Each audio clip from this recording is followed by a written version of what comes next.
Abra sua Bíblia no livro de Jó, capítulo 1.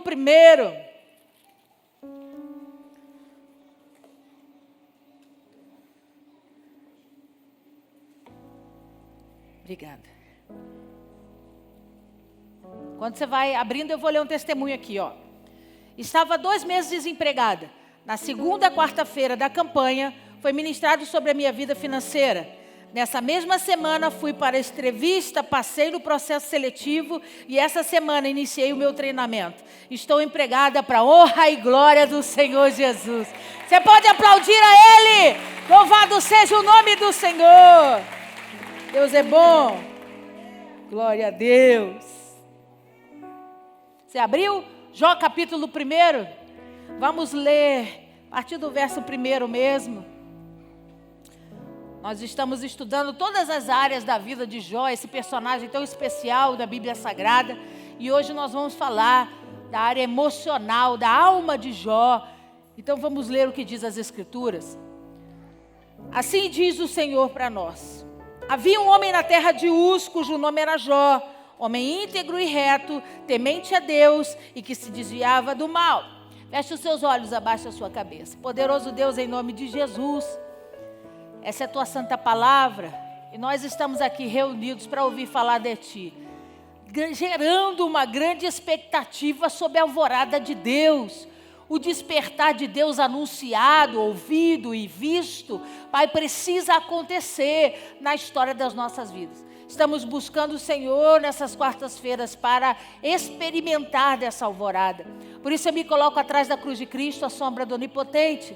Eu te peço, toma esse altar que é teu de honra e direito, ministra sobre nós, para a glória do seu nome, no nome poderoso de Jesus. Amém, amém, amém. Você pode aplaudir ao Senhor? A Ele a honra, a glória e o louvor para sempre, aleluia. Então nós já falamos na primeira quarta-feira sobre a vida física de Jó. Jó foi acometido de enfermidades, permitida pelo Senhor para prová-lo, né, em toda a sua integridade. Na segunda quarta nós falamos de vida financeira. Quarta-feira passada nós falamos de vida familiar, da estrutura familiar que Jó tinha. E hoje nós vamos falar de alma, nós vamos falar de emoções. Como vocês viram no versículo 1 do capítulo 1, a Bíblia deixa clara que Jó tinha qualificações que gerariam nele uma confiança absoluta. Imagina se eu chegasse para você e dissesse assim para você: você é um homem temente a Deus, um homem que respeita a voz de Deus, um homem íntegro e reto. Por conta dessas qualificações, olha o que eu vou dizer, raramente ou dificilmente você será abalado por qualquer coisa. Por quê, pastor? Porque a integridade de Jó fazia dele um homem respeitado. Fazia dele um homem, a gente vai ler isso, fazia dele um homem que era ouvido. As pessoas vinham até Jó para ouvir Jó, os conselhos de Jó, o posicionamento, exatamente por ele ter um perfil íntegro e temente a Deus.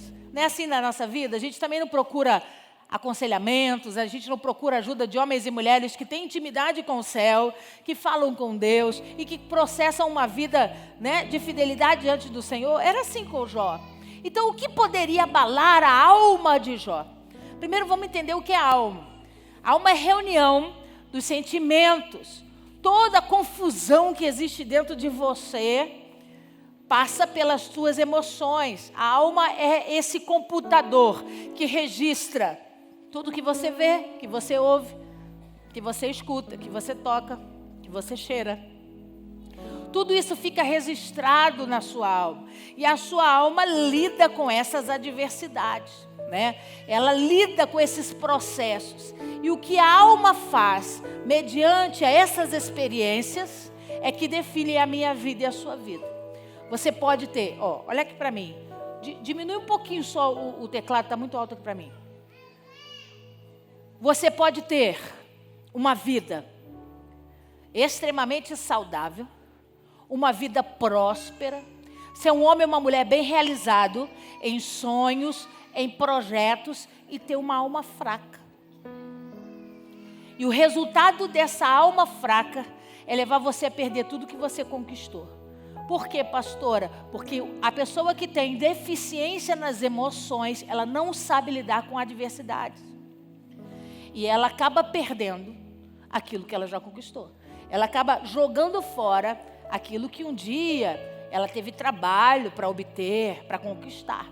Porque o desequilíbrio emocional, vou falar assim para você alcançar, a falta de paz interior gera outros problemas. E a visão que devia ser permanecer como Jó, íntegro, temente a Deus, agora começa a ter outras facetas de medo, de mágoa, de insegurança, de tristeza, de pavor. São facetas da alma que vêm para destruir o ser humano. Vira para esse irmão que está ao seu lado e diga para ele, não fica assustado não. Diga para ele, há bálsamo em Gileade. Jesus tem poder para curar todas as coisas. Será que eu posso ouvir um glória a Deus aí? Então vamos entender a história. Você está ouvindo eu repetir, Jó foi provado, né? O Satanás se aproxima de Deus e diz para Deus, Jó tem essa estabilidade, essa vida de integridade e fidelidade, porque ele tem tudo. Ele tem dinheiro, ele tem propriedades, ele tem uma esposa, ele tem filhos. Que área da vida Jó não é pleno? E aí Deus realmente teve que concordar, né, com o Satanás. E realmente, ele tem plenitude em todas as áreas da vida dele. Então o diabo disse, então deixa eu tocar. Deixa eu tocar para desestruturar isso. E aí nós vamos ver onde está a fidelidade. Aí nós vamos ver onde está o temor. E ver se não é isso que acontece na nossa vida, né? Quando a casa está arrumada, a gente tem prazer de dizer, eu sou temente a Deus, sou filha de Deus, Deus me abençoa. Mas quando o negócio vira, aí que Deus observa onde está a nossa fé. Aí Deus observa onde está o nosso posicionamento de integridade, né? Então, não foi diferente com Jó. Deus permitiu que o diabo tocasse na vida de Jó. E ele começou a perder. Ele perdeu saúde, ele perdeu muito dinheiro, ele perdeu toda a sua casa, todos os seus filhos morreram, né? Seus parentes se afastaram dele, foi o que nós lemos na última quarta-feira. E eu quero estudar com você o que aconteceu. Lê comigo o capítulo 2, verso 11. Depois de tudo isso que aconteceu, Jó já estava enfermo, Jó estava duro, né? Sem nenhum centavo, tudo que ele tinha ele perdeu. Jó já estava sem seus filhos já haviam morrido. E aí nós vamos ler o versículo 11. Você achou? Diz assim: ouvindo, pois, 3 amigos de Jó, todo esse mal que lhe sobreviera, chegaram cada um do seu lugar. Elifaz, o Temanita, Bildade, o Suíta e Zofar, o Naamatita. E combinaram ir juntamente condoer-se dele e consolá-lo. Então olha aqui para mim, 3 amigos de 3 regiões diferentes, esses nomes esquisitos é tudo região, tá? Então são descendentes de lugares diferenciados. E eles vêm, se reúnem e decidem ir ao encontro de Jó. Eles sabem o que aconteceu com Jó, que Jó sofreu essas perdas, e eles então decidem ir ao encontro de Jó. Continua lendo comigo, versículo 12. Levantando-se, eles de longe os olhos, e não o reconhecendo, ergueram a voz e choraram. E cada um, rasgando o seu manto, lançava pó ao ar sobre a cabeça. Sentaram-se com ele na terra 7 dias e 7 noites. E nenhum lhe dizia palavra alguma, pois viam que a dor era muito. Então, foi bonito esse comportamento dos amigos. Observaram a dor de Jó, não o reconheceram de longe, tamanho a devastidão, né, que estava sobre ele, fisicamente, moralmente falando.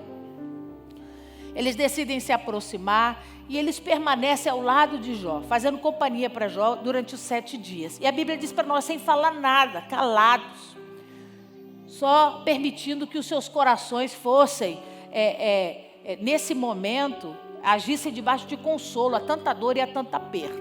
Ficaram 7 dias em silêncio, ali, cuidando de Jó. Até aí tudo bem, porque nos momentos mais difíceis da história da nossa vida, nós precisamos contar com pessoas.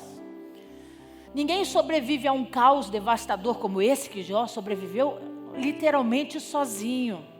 Por mais forte que você seja, você vai precisar de um conselho, você vai precisar de uma oração, você vai precisar de alguém que segure a sua mão e diga: eu sei que estamos todo mundo na bagaceira, mas vamos crer que as coisas vão melhorar. Todo mundo precisa de uma opinião positiva. E esses amigos se aproximaram de Jó e ficaram com ele por 7 dias em silêncio, demonstrando, fazendo questão de demonstrar a tristeza deles em relação às perdas de Jó. O problema é que, olha para mim para você alcançar. O problema é que quando você chega a um nível de destruição, como Jó chegou, você não tem mais nada, a única coisa que você tem são as pessoas. A única coisa que você tem são os seus amigos. E eles ficaram ao lado de Jó por 7 dias. Na cabeça de Jó, eles estão comigo. Eles estão aqui, estão apoiando o meu choro, a minha dor, o meu lamento. Estão aqui do meu lado. Eles vão permanecer comigo. O problema é que depois de 7 dias, eles resolveram abrir a boca para falar.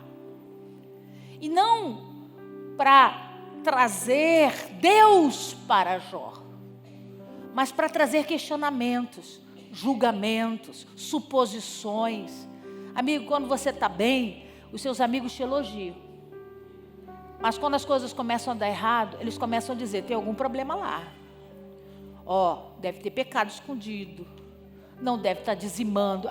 Esse vento soprar desse jeito e a loja fechar, não está dando dízimo nada. Está roubando a Deus. Teu amigo, hein?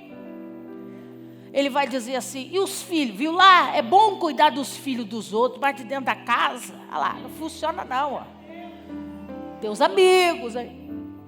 E aí eles começam a usar de comportamentos questionativos em relação à destruição de Jó.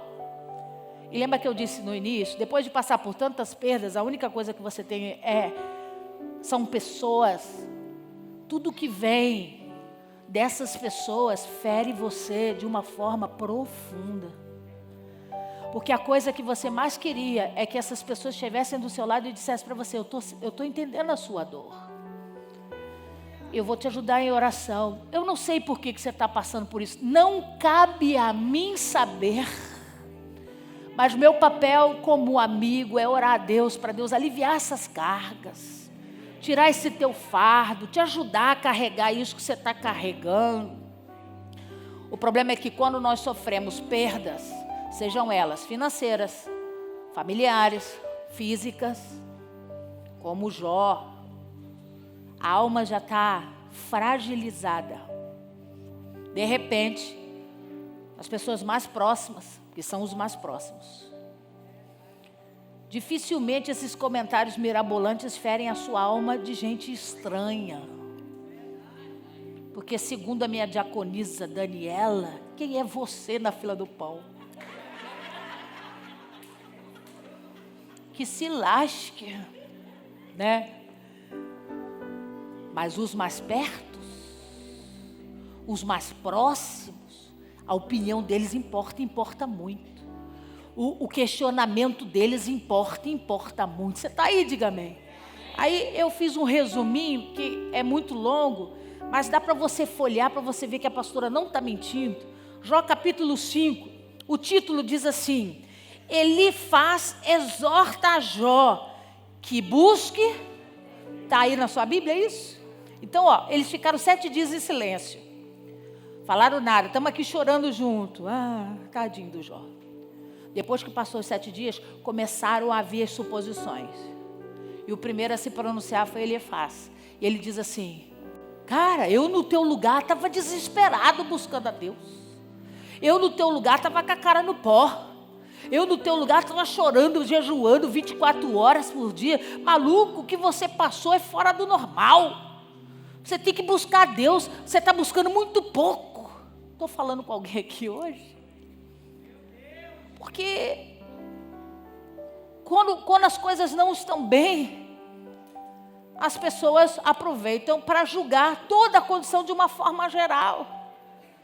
E Elifaz começa a questionar a vida com Deus que Jó levava.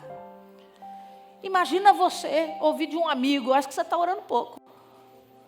Sabe por que você chegou nesse caos? Porque você não tem vida com Deus, você não tem dependência de Deus, você tem que buscar mais. Aí você para e diz assim, eu já estou no fundo do poço, desgraçado. E na cara ainda quer dizer que eu não tenho comunhão com Deus, que eu não estou orando, que eu não estou falando com Deus o suficiente. O que acontece dentro de você? Um buraco.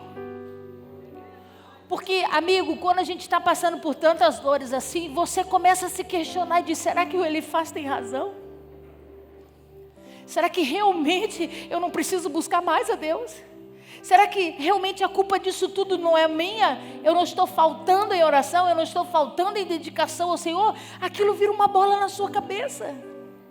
E você começa a se cobrar por situações, eu vou falar, que os outros têm dito que você precisa. Vira para esse irmão que está ao seu lado e diga para ele, aprenda de uma vez. O único que sabe da sua vida, de dentro para fora, e de fora para dentro, é o Senhor. Quer saber o que Ele pensa? Fala com Ele.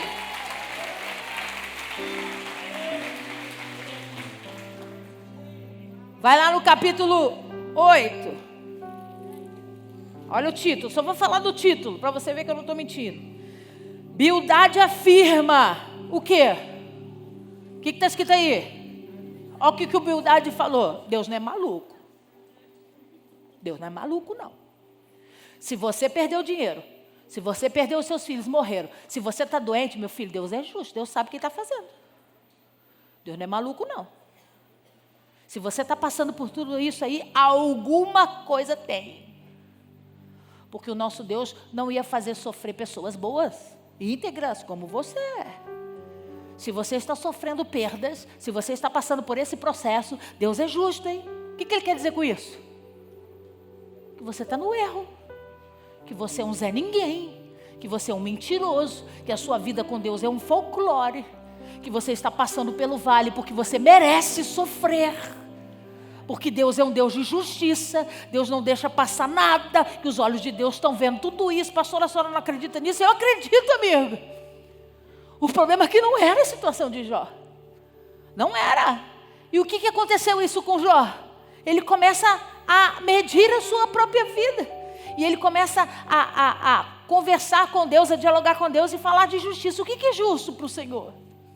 É justo o ímpio prevalecer? É justo o justo passar por esse tipo de provação? Como que o Senhor enxerga a justiça? Ele começa a dialogar com Deus porque a cabeça dele fica confusa. Ele já não tinha dinheiro. Ele estava doente. Ele não tinha filhos. A família toda destruída. E ainda tinha gente para infernizar mais a vida desse pobre coitado. Porque ninguém morre se perder todo o dinheiro. Você pode não morrer de uma enfermidade que você pegou e ela passar e ir embora.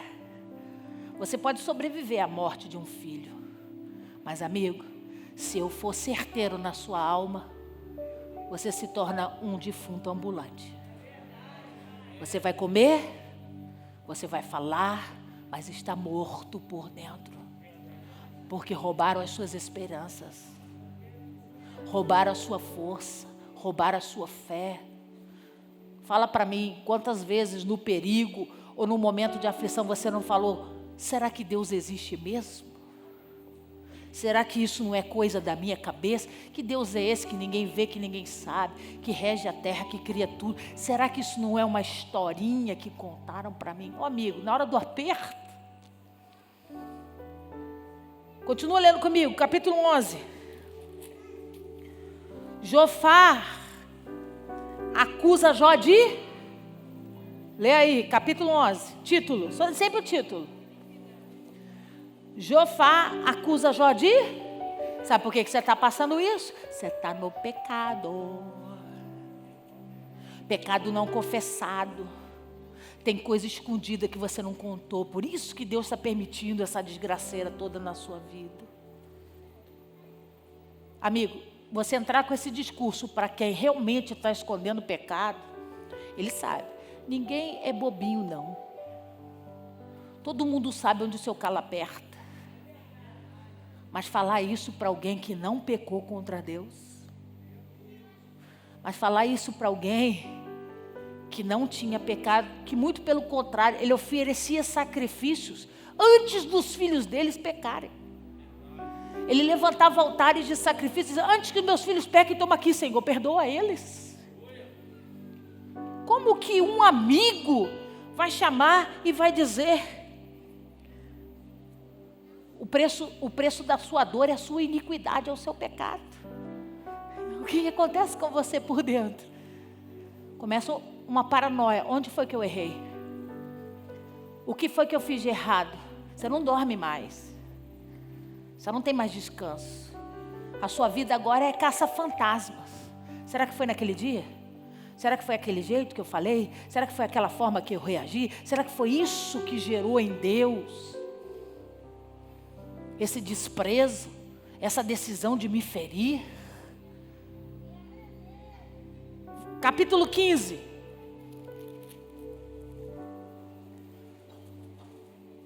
Ele faz, lê aí, acusa Jó de, sabe o que é isso? Você é falso crente. Você tem cara de crente, Jó, você fala como crente, você se comporta como crente, mas você é ímpio. Impiedade é a qualificação de quem opera debaixo, né? De ser ímpio, de fazer coisas ilícitas, erradas. Então um amigo chega para ele e diz, com certeza, eu estou dizendo para você, que você está vivendo debaixo de impiedade. A sua vida é uma fraude. Amigo, eu não sei você, mas um amigo próximo, que conhece você uma vida inteira, desconfiar da sua integridade, desconfiar, confundir você com um ímpio. O que isso acontece dentro de você?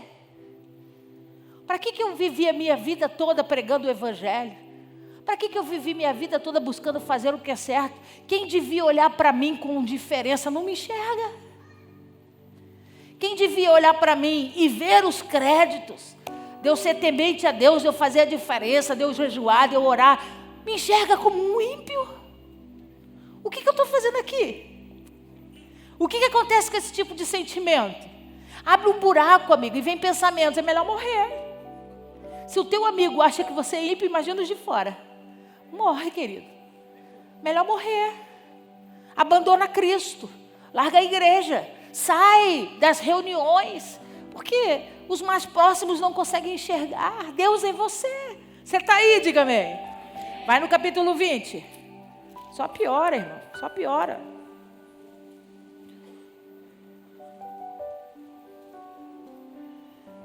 Zofar descreve as calamidades dos perversos. Sabe o que ele faz? Ele começa a contar uma história.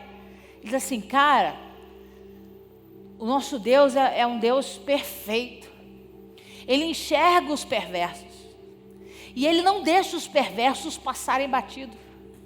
Vai chegar uma hora que os perversos vão pagar o preço de todas as coisas erradas que eles fizeram para as pessoas, em todas as situações. E sabe como é que Deus opera debaixo dos perversos? Debaixo de calamidade. Eles perdem tudo, eles sofrem coisas. Ele começa a contar uma história para ver se Jó entende que ele está falando dele mesmo. Para ver se Jó entende que ele está acusando Jó de ser um homem perverso, um homem mau. Um homem que não vive aquilo que ele sempre aconselhou as pessoas a fazerem. E amigo, deixa eu te dizer uma coisa na autoridade do nome de Jesus. A pior coisa do mundo é alguém chegar para você te contando uma história para mandar recado. Para que você entenda perfeitamente de que ele está falando, mas ele vai dizer, mas eu não falei de você. Mas eu não estava falando de você. Por que você tirou essas conclusões? Mas ele queria sim acusar Jó de perversidade.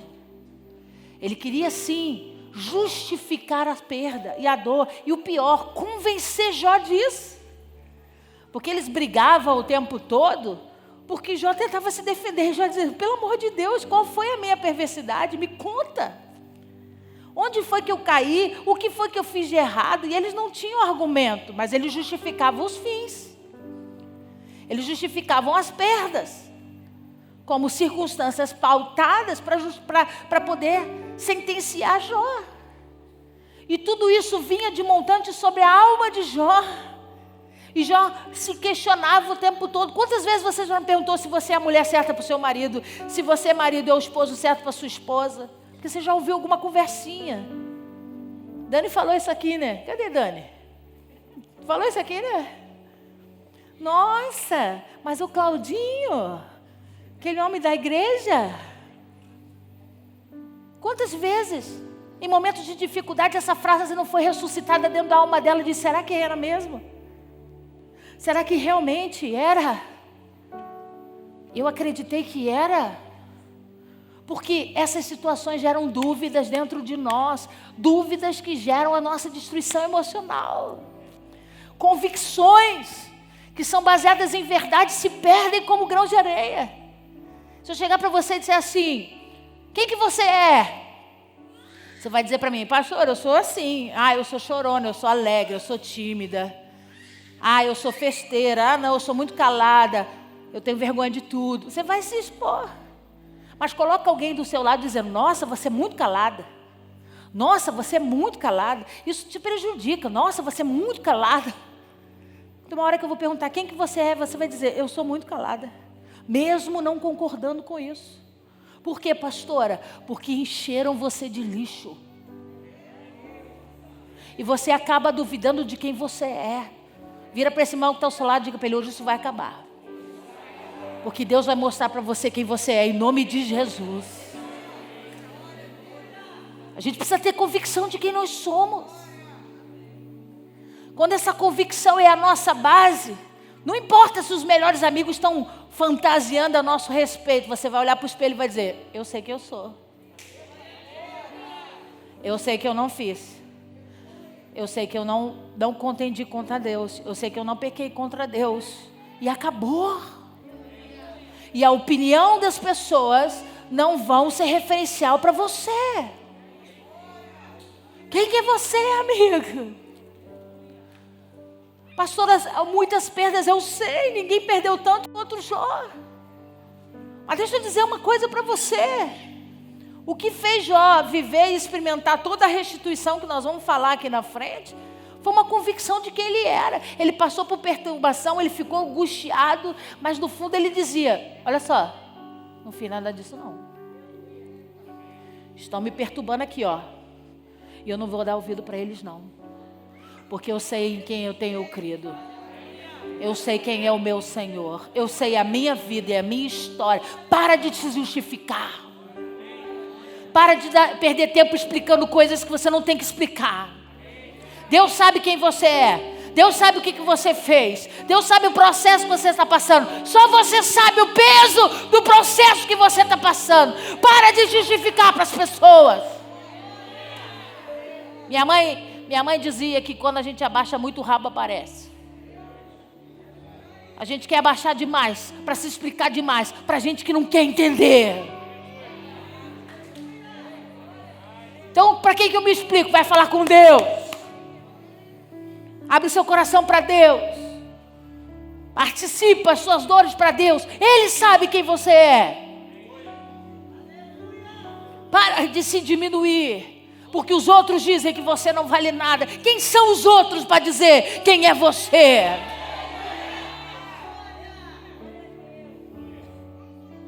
Capítulo 20.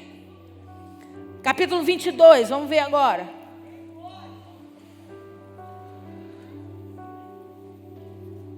Você achou? Ele acusa Jó de grandes pecados.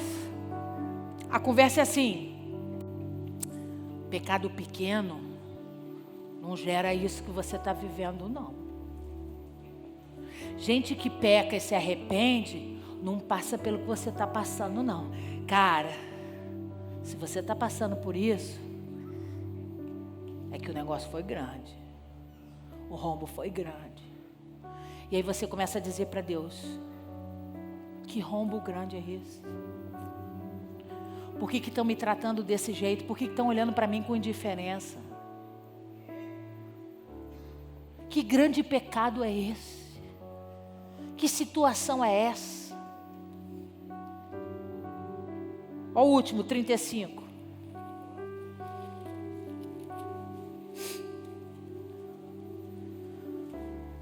Esse então é o mais comum.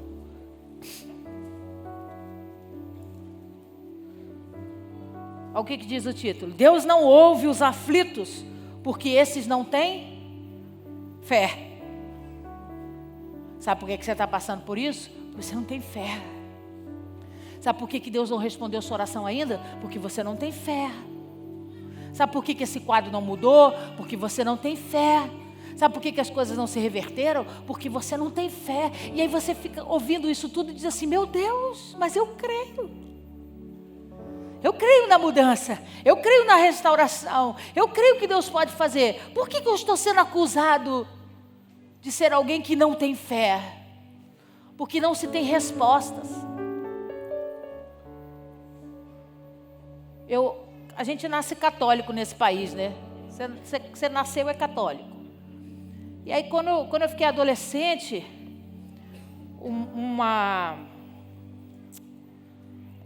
a minha chefe do trabalho me convidou e falou assim, eu queria convidar você para participar de uma reunião. Eu vejo que você é uma mulher muito iluminada. Eu falei, tá ótimo. Aí ela falou, vamos para uma reunião. E eu fui, era uma reunião espírita, kardecista. E sentei lá e assisti sei lá o nome que dá para aquela bagaceira. Aí, no final ela me apresentou a pessoa responsável. E a pessoa responsável falou assim, olha, eu queria fazer um convite para você estar toda semana. Você precisa desenvolver. Eu vejo Deus na sua vida. Tem muitas coisas que Deus quer fazer na sua vida. Eu falei, tá ótimo, gostei desse negócio de desenvolver aí, eu gostei. E aí comecei a frequentar, né? Toda semana eu ia lá. E eu via a sessão e as palavras, tudo muito bonito. E sabe o que é o mais interessante? Eles têm resposta para tudo. Por que crianças morrem pequenas? Porque então, tem um negócio chamado reencarnação, né? Fica faltando um pedacinho para pagar. E aí nasce, e aí paga aquele pedacinho. E acabou o pedacinho, acabou. Tá ótimo. E por que uns nascem com defeitos físicos? Então, essa pessoa na outra vida foi muito ruim. Fez coisas muito malvadas. Então, nessa vida ela vem com alguma deficiência para precisar da compaixão do outro, do amor do outro. Tá ótimo. Tem resposta para tudo. Pastora, por que a gente não tem? Porque o evangelho foi feito para gente madura. O evangelho não foi feito para gente que quer saber de tudo, mas para homens e mulheres que decidiram depender de Deus. Por que coisas ruins acontecem? Não sei, está tudo na mão de Deus. Ele governa, Ele é soberano, Ele manda, Ele desmanda, Ele faz, Ele deixa de fazer. Ele que governa, não me importa.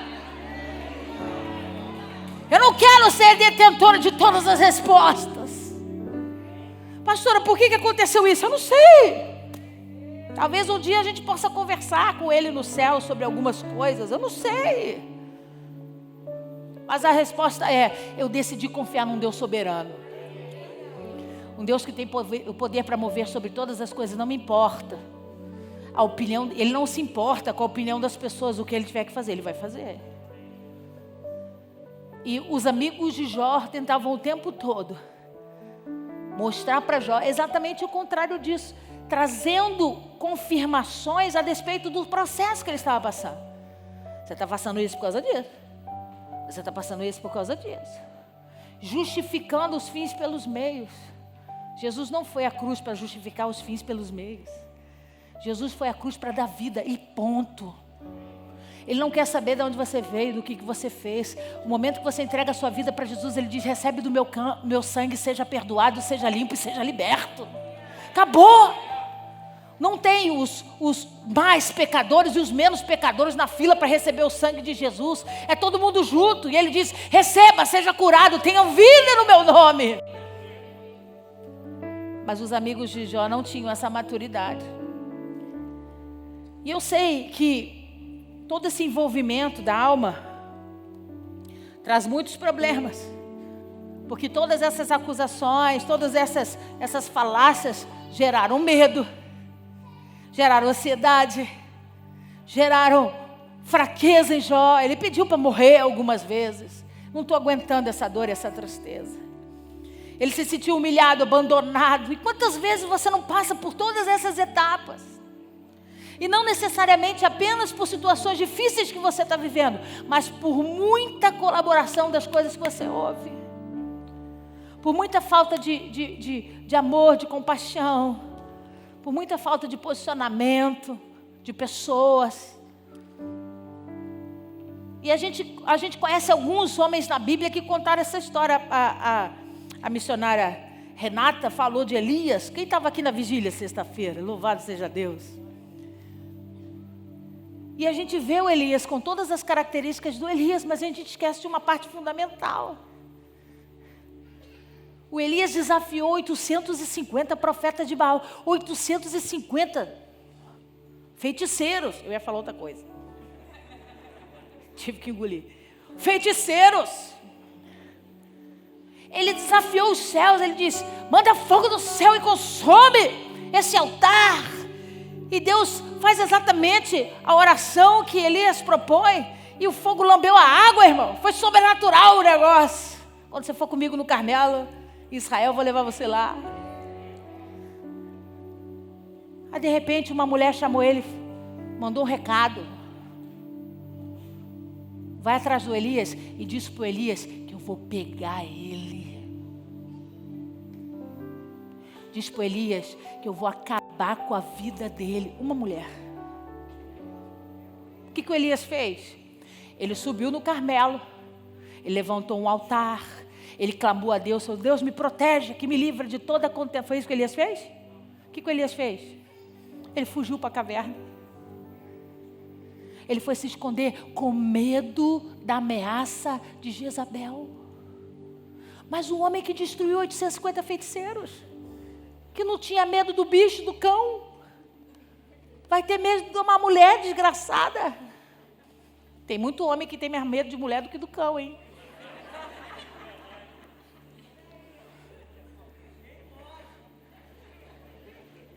Foi se esconder. E Deus teve que ir lá e falar com Elias: está fazendo o que aqui, varão? Eu estou aqui porque eu sou homem de Deus. E Deus não pediu satisfação a Elias. Deus queria entender a cabeça dele. Você às vezes opera debaixo de obras circunstanciais e poderosas na mão de Deus, mas baixa uma palavrinha da Jezabel. Eu não vou mais não. Eu não quero mais não. Para mim, acabou tudo. Ih, chega, esquece. Agora eu quero ser ovelha. Vou sentar, vou ouvir. Adoro a pastora Érica, adoro. Vou lá no domingo, adoro ela. Sento lá, escuto. Vou para casa aqui, não conte comigo. Eu estou na caverna. Aqui o tamanho da minha mão.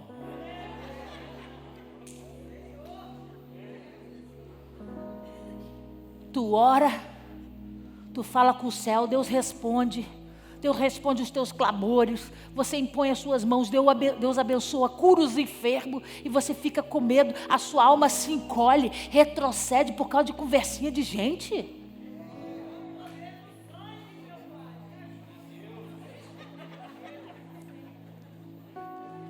O Elias foi para a caverna com medo da ameaça de Jezabel. O que ele tinha que ter feito? Quem é Jezabel?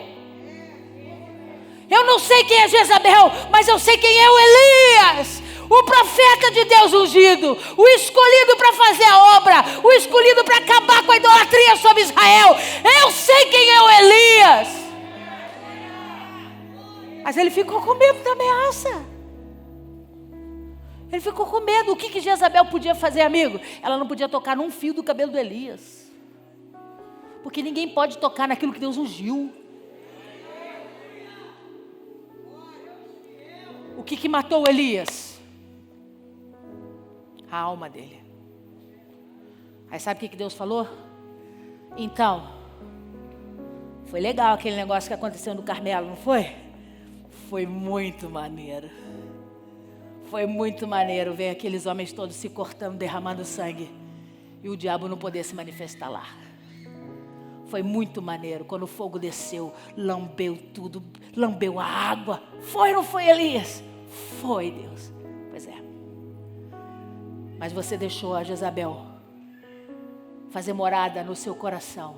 E foi se esconder. Quando eu ungi, escolhi um príncipe. Alguém que não retrocede. Desculpa, filho, mas eu já separei um moço para ser seu sucessor. Eu separei um mais novo que vai dar continuidade a esse processo. Sabe por quê?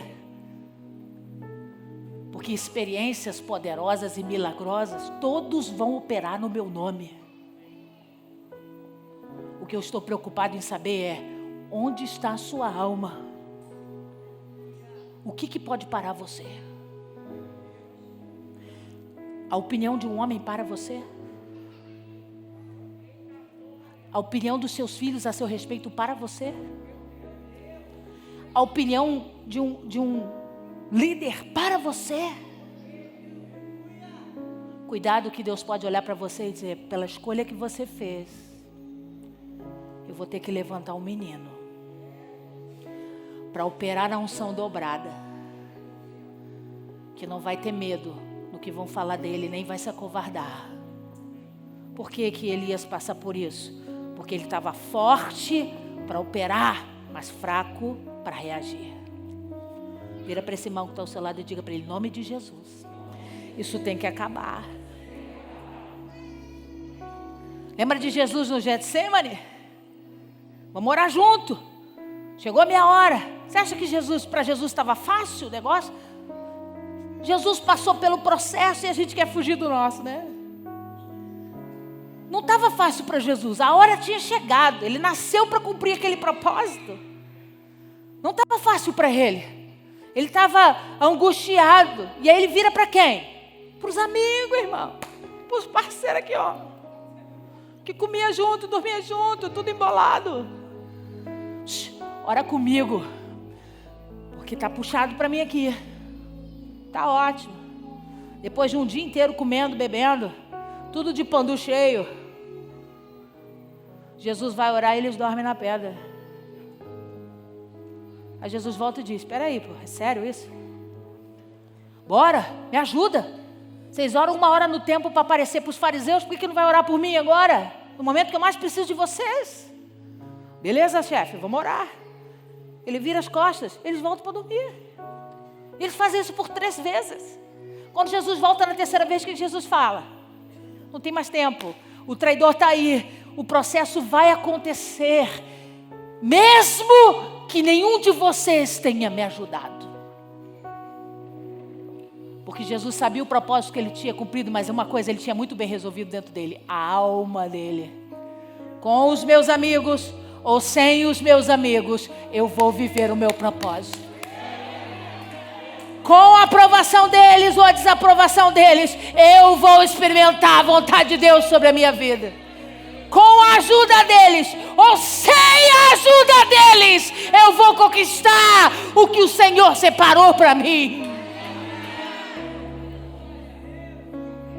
Sabe por que eu e você estamos aqui? Porque ele não chorou. Ele não fez biquinho. Puxa, Pedro, chamei você para andar comigo sobre as águas. Puxa, Pedro, você foi o homem que mais experimentou dos meus sinais. E na hora que eu precisei de você, você me abandonou. Você não vale a pena, Pedro. Eu não vou. Olha aqui o seu pezinho. Eu não vou morrer naquela cruz por sua causa. Você que se lasque. Você que vá para o inferno, Pedro, porque eu não vou. Você não merece o meu sofrimento. Foi isso que Jesus fez? Ele olhou para o Pedro, para o Tiago e para o João e disse para ele, eles têm que amadurecer muito. Eu vou embora em prol daquilo que Deus estabeleceu para a minha vida. E o Pedro? Jesus chama o Pedro. Na verdade, o Pedro desafia Jesus. Por isso que ele anda sobre as águas. Jesus não gosta de exibicionismo. Quem se exibe é o homem.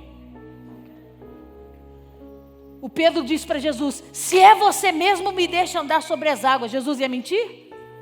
Ele ia dizer: não sou eu. Ele ia dizer: vem, sou eu mesmo, vem. E aí ele desce do barco e começa a andar. Uma experiência sobrenatural e poderosa. Mas aí a Bíblia diz que o vento começa a soprar. E ele se apega ao vento e começa a afundar. É assim com a nossa alma. Você está experimentando coisas maravilhosas, mas é só o vento soprar. Você perde o olhar, você perde o foco. E aí o medo entra, a ansiedade entra. Você é tomado por uma série de emoções que te roubam o propósito, que te roubam a experiência. Lê comigo Jó capítulo 6. E o relógio está demais.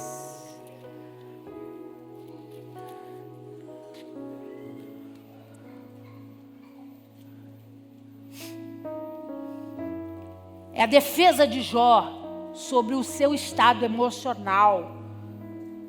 Olha o que ele diz. Capítulo 6. Então, Jó respondeu: se a minha queixa de fato se pesasse e contra ela numa balança, se pusesse a minha miséria, esta na verdade pesaria mais que a areia dos homens, dos mares. Por isso é que as minhas palavras foram precipitadas, porque as flechas do Todo-Poderoso estão em mim cravadas, e o meu espírito sorve o veneno delas, e os temores de Deus se arregimentam contra mim. Zurrará o jumento, montei junto à relva. Vamos entender esse negócio aqui, né? Não pode passar batido não, a gente tem que entender. O que ele está dizendo? Porque você está reclamando do que você está passando, né? Você tem que entender, você tem que se humilhar, você tem que pedir perdão, não é ficar se justificando. Aí o Jó diz assim: pelo amor de Deus, amigo, para de me julgar e olha a minha causa. Eu até ontem era um fazendeiro muito bem sucedido, o homem mais rico de todo o Ocidente. Hoje eu estou morando na rua, como um mendigo. Até ontem eu tinha saúde, hoje eu não tenho mais. Meu corpo está cheio de tumores. Até ontem eu tinha uma casa, uma família, meus filhos morreram. Peraí, eu não estou fazendo mimimi. Eu não estou contando historinha para as pessoas terem pena de mim. Eu fui acometido de situações pesadas. Eu não estou justificando a minha perda. Eu preciso que você entenda com um pouco de senso que nós não estamos falando de uma mordidinha de mosquito. Coisas grandes aconteceram. Peraí. E aí ele diz assim, no versículo 5: zurrará o jumento, montei junto à relva. O verbo zurrará é emitir zurro. Zurro é o barulho que o jumento faz, que eu não vou tentar imitar aqui, lógico. Mas é quando ele quer reclamar de alguma coisa, né? Quando ele fica empacado, que ele quer reclamar de alguma coisa, ele emite esse som. E aí olha o que o Jó está dizendo. Será que o jumento vai reclamar quando ele chega à relva? O que é chegar à relva? O lugar de pasto, de comida, de descanso. Será que algum jumento em sã consciência vai reclamar se ele estiver numa boa? Aí ele diz: ou mugirá o boi junto à forragem? Mesma coisa. Será que o boi vai reclamar de estar num lugar seguro, protegido para ele, guardado para ele? Quem é o louco de ficar reclamando quando a vida está tudo bem? Quando as coisas estão tudo encaixadas e perfeitas? Para aí, amigo. E ele termina e diz assim: comer-se-á sem sal o que é insípido? Ou haverá sabor na clara do ovo? Ele diz: agora eu vou ter que dizer, tá uma delícia a clara do ovo. Vá para o inferno, pô, não tem gosto de nada. Agora para me justificar eu vou ter que ver graça onde não existe graça. Eu vou ter que dizer que está tudo bem quando as coisas não estão tudo bem. O que a senhora está querendo dizer? Que Deus não nos quer escondendo problemas. Mas Deus também não nos quer justificando para gente que não quer entender. Deus sabe a luta que você está passando. Deus sabe que tem momentos que você está comendo comida sem sal, não tem gosto de nada. O que isso quer dizer? Não tem prazer, não tem alegria. E Ele não quer que você chegue nos lugares e está tudo ótimo. Porque isso é falsidade, irmão. Se tiver que chorar, chora. O problema não é omitir a dor. Foi o que o Jó estava falando. Eu não tenho problema nenhum. Peraí, vamos parar com essa história. Eu estou sofrendo. O que aconteceu comigo foi muito grave. E eu não vou ficar fazendo cara de besta só para provar nada para vocês. Porque eu não vou provar nada para vocês. Eu não tenho que provar nada para vocês.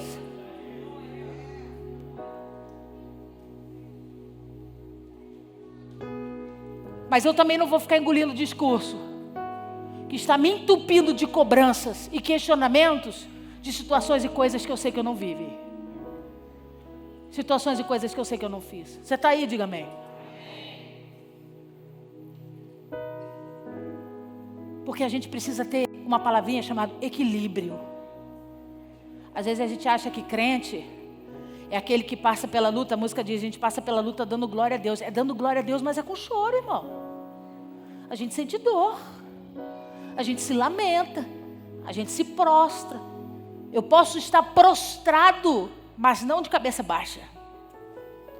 Eu posso estar abatido, mas não derrotado. São circunstâncias da vida. O que Deus quer de nós é o que o Jó tinha, equilíbrio. Eu estou passando por um momento muito difícil, mas amigo, eu sei quem eu sou e eu sei mais ainda o Deus que eu sirvo. Eu sei que Ele vai se levantar e quando Ele começar a fazer essa obra, Ele vai botar a mão nessa obra, tudo vai mudar e o nome do Senhor vai ser glorificado na minha vida. Não é para você omitir a sua dor, mas também não é para florear ela. Não é para ficar valorizando. Só Deus sabe o que eu estou passando. Realmente, só Deus sabe. Não adianta fazer esse discurso. Ninguém vai se colocar no seu lugar. Às vezes só uma mãe se coloca no lugar do filho. E ponto final. Mas o que Deus não quer é que a gente viva nessa instabilidade que nos roube a certeza da fé e a certeza do poder de Deus. Ansiedade é a crise pelo futuro. Pessoas estão morrendo por ansiedade. O que é ansiedade? Eu não sei o dia de amanhã. Eu não sei o que vai acontecer amanhã. Eu não sei o que vai acontecer. Eu não sei como é que vai resolver. Eu não sei. Não vai saber mesmo. Não cabe a nós. Qual que é o nosso papel? Confiar no Senhor. Para cada dia basta o seu próprio amanhã. Tudo se renova e as misericórdias do Senhor também. Depressão é a crise pelo passado. Hoje eu não vivo o que eu vivia no passado. Como eu queria que o passado tivesse resgatado. Como eu queria voltar no passado e consertar. Se eu pudesse. Não vai conseguir, irmão. Para de ficar sem dormir por causa disso. Você não conserta as coisas que já passaram. Já passaram, o leite já derramou. Agora é daqui para frente. É o teu posicionamento hoje, que você vai plantar hoje para colher amanhã. O que aconteceu no passado ficou no passado. A Bíblia diz assim, se você me confessou e eu te perdoei, eu já lancei no mar do esquecimento, não me lembro mais. Para com isso. Pastora, agora que as coisas estão dando certo na minha vida, eu estou aqui calada, eu não vou contar para ninguém, porque eu tenho medo das pessoas botarem inveja na minha vida. Porque só eu sei o que eu passei no passado, foram tantas lutas. Amigo, já passou. Desfruta a tua alegria. Desfruta a tua felicidade. Vai curtir o que Deus está entregando na sua mão. Vai curtir a bênção que Deus está entregando na sua mão. Para de se preocupar com os outros.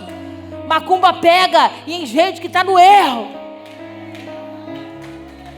Se você está bem com Deus, deixe seu povo fazer macumba para lá. Vai pegar em você não. Mas você é tão agarrado com o que te feriu, que você não consegue nem desfrutar da alegria do que está acontecendo hoje. E o pânico, pastor? O pânico é a crise do hoje. Aí hoje. Ai meu Deus, e agora? E as pessoas? E como que funciona? Ninguém tem resposta para tudo. calma. Deus sabe o que é melhor. Deus sabe por que a porta se fechou. Hoje você enxerga como derrota. Amanhã você vai me contar outra história. Hoje você enxerga como uma calamidade.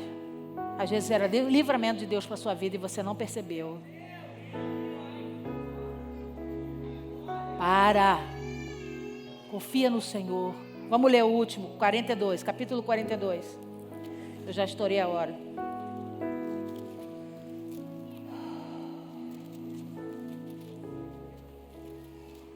Pedi o pessoal do louvor para já vir, os oficiais também. Jó 42, versículo 7.